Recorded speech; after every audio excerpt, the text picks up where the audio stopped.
after the June 17 incident, wala pa tayong nagawang RORE.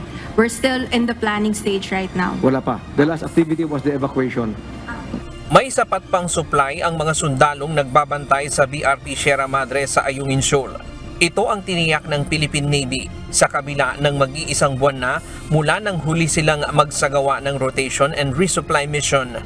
Mula kasi noong June 17 kung kailan hinarang, binangga at pinagnakawan ng Chinese ang mga RIB o rigid hulled inflatable boat na maghahatid sana ng supply ay hindi pa muling nakapagsasagawa ng RORE mission ng AFP. They have sufficient supplies. Their morale is sky high. Una sa lahat, again, I would like to emphasize the support given by our kababayans. Maraming salamat sa ating mga kababayan sa support na pinakita nila sa ating mga kasundaluhan sa West Philippine Sea. Unang linggo pa ng Hunyo nang huling makapagsagawa ng supply sa BRP Sierra Madre sa pamamagitan ng airdrop. Tumanggi nang magbigay ng detalye sa susunod na RORE mission ng Philippine Navy. Ayon kay Rear Admiral Trinidad, nasa kamay na ng Western Command kung kailan at paano ito isasagawa. Isa sa kinokonsidera ng AFP sa pagsasagawa ng RORE ay isabay sa multilateral maritime cooperative activity kasama ang mga kaalyadong bansa.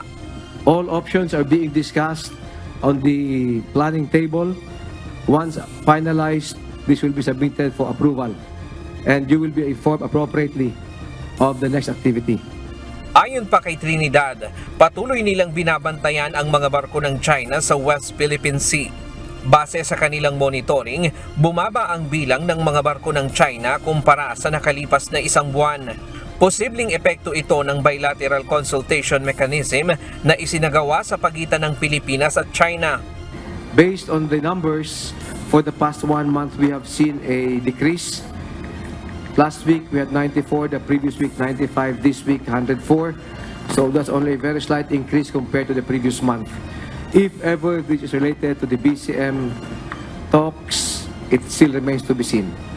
Samantala, mariing itinanggi ng Armed Forces of the Philippines ang lumulutang na issue na may mga AFP general na umano'y nag-walkout sa isang command conference ng isang mataas na opisyal ng bansa noong July 4. If you're referring to the command conference, that's fake news, no? I was there personally. There's nothing of that sort that happened. It was a very professional change of ideas and discussion, and there was also a lot of updates that was given. It was all positive, ended on a positive note. Pawang Marites warfare umano ang mga ganitong issue. That is 50% fabrication, 50% imagination, 100% false. The AFP, senior officers, and the entire organization for that matter conducts itself to the highest level of professionalism. Payo ni Trinidad, maging maingat sa mga nakakalap na impormasyon at tiyakin muna ang source nito. Sa ngayon, aniya ay intact ang chain of command ng Armed Forces of the Philippines at Department of National Defense. Ryan Lacanlale, UNTV News and Rescue. Diyos ang aming sandigan, serbisyo publiko ang aming pinahahalagahan.